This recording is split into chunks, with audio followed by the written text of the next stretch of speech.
kabarnya? Alhamdulillah sehat. Gimana Ibu kabarnya? Alhamdulillah semangat. Terima kasih ya Bu Yusnita sudah datang dalam pertemuan kita kali ini. Nah, kita tuh nggak punya waktu yang terlalu banyak ya. Kita cuma punya waktu sekitar 10-15 menit untuk ngobrol kali ini. Kira-kira apa sih yang mau Ibu Yus omongin nih pada hari ini?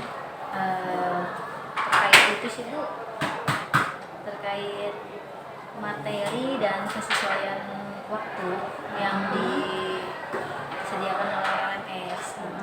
Menurut saya antara banyaknya materi dan waktu yang ditentukan itu kurang sesuai. Karena dari setiap modul itu kan materi berbeda ya, dari modul materi sedikit, dari materi banyak, tapi sedangkan waktu yang disediakan itu sama, dibuat rata-rata. Oh gitu, jadi kita akan membicarakan mengenai banyaknya materi tapi waktunya yang sama rata gitu ya Bu ya. Oke. Nah, kita kan cuma punya waktu pendek ya Bu ya.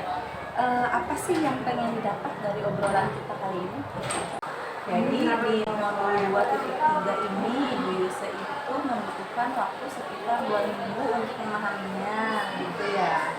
Terus memangnya sebelumnya itu berapa lama sih Bu Yuse memahami modul-modul yang sebelumnya?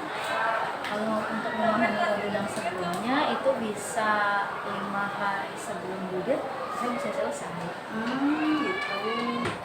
Kira-kira nih Bu Yuse ya, dari level 1 sampai level 10 kesulitan yang Ibu Yuse rasakan di modul 2.3 ini berapa? Kalau untuk kesulitan bisa sekitar 7. Kesulitannya 7 gitu. Dan Ibu Yuse sudah mengerjakannya di level berapa kira-kira? Kalau untuk mengerjakannya saya usahakan sampai level 5. Gitu. Nah, apa sih yang bisa Bu Yuse lakukan untuk mencapai level 7 itu? Ya, diantaranya menyesuaikan waktu antara ya kewajiban mengajar, terus juga menyempatkan waktu untuk sesekali membuka LMS dan mengerjakannya. Jadi selain mengerjakan LMS, Bu Yuse juga harus mengajar seperti biasa. Iya. Nah, kira-kira waktu yang terbaik untuk mengerjakan tugas di LMS itu kapan buat Bu Yuse?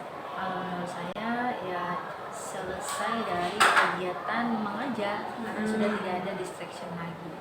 Atau mungkin kalau ada kesempatan dan mood yang bagus, di malam hari saya sempatkan sekitar 1-2 jam untuk menyelesaikan LMS. Saya rasa itu bagus sekali ya, mengerjakan di malam hari gitu, menyempatkan waktu selama 1 atau 2 jam. Terus dari pengamatan Bu Yuse nih, apa sih yang bisa dilakukan supaya Bu Yuse itu bisa menyelesaikan modul 2.3 ini, menyelesaikan tugasnya sebelum due date? Ya yang pastinya berkolaborasi kali ya bersama sesama teman TKP, terus saling mengingatkan juga agar termotivasi. Jadi kan kita kalau termotivasi dengan saya merasa sedikit tertantang gitu ya, jadinya bisa lebih segera mengerjakan LMS-nya. Tadi kan Bu Yuse bilang berkolaborasi ya, Iya. dan saling mengingatkan agar bisa mengerjakan dengan baik. Nah, bagaimana Bu Yuse bisa berkolaborasi dan mengingatkan teman Bu Yuse sama Ibu? Bisa melalui WhatsApp pribadi, saling bertanya kabar dan katanya sudah sampai mana nih ngerjain LMS-nya gitu. Karena kan kalau untuk tatap muka agak sulit ya, mengingat kewajiban kita mengajar juga terus sampai sore dan udah capek juga, jadi kayaknya yang terbaik itu memang via daring. Via daring, jadi berkolaborasi via daring gitu ya dengan temannya. Oke. Selain berkolaborasi dan saling mengingatkan, apa ada hal lain yang bisa Bu Yuse lakukan supaya tercapai tujuan Bu Yuse ini? ya tentunya motivasi diri sendiri. Karena kita tidak bisa saling mengandalkan orang lain untuk memotivasi diri kita sendiri. Terus motivasinya itu dalam bentuk apa ya? Motivasinya ya membuat catatan kecil yang diletakkan di tempat yang mudah dilihat dan sering dilihat. Jadi oh iya, begitu melihat catatan itu ya, modul ini belum selesai atau modul ini sudah selesai sampai mana, harus langsung segera dikerjakan lagi. Jadi membuat catatan-catatan kecil supaya mengingatkan tugas yang belum selesai.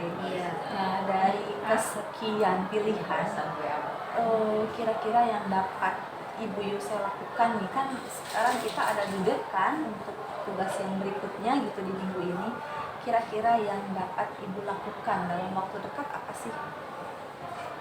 Ya, mengecek kembali LMS, sekiranya ada bagian yang terlewati itu harus segera langsung diisi, karena jangan sampai lewat dari dunia.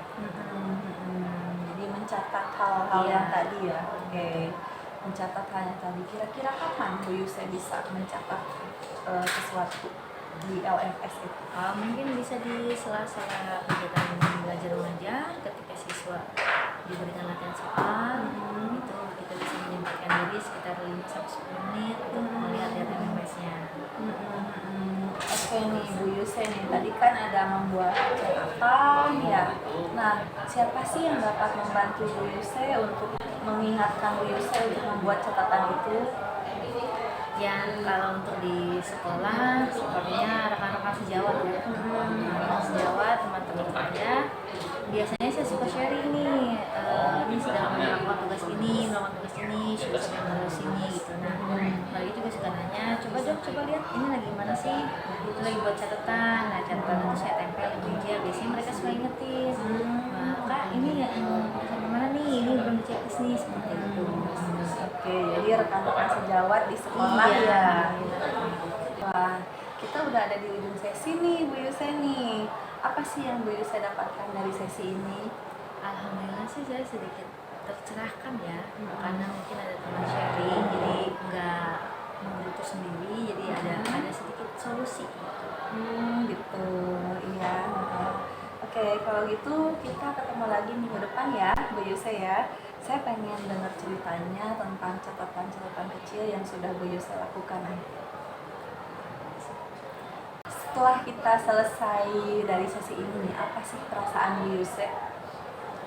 Perasaan saya senang sih, karena Bu Haninda sudah menyempatkan waktu jauh-jauh dari Karawaci ke SMA 9 untuk sekedar sharing bersama saya, terus menanyakan perihal hambatan dan tantangan yang saya alami, jadi merasa semangat kembali.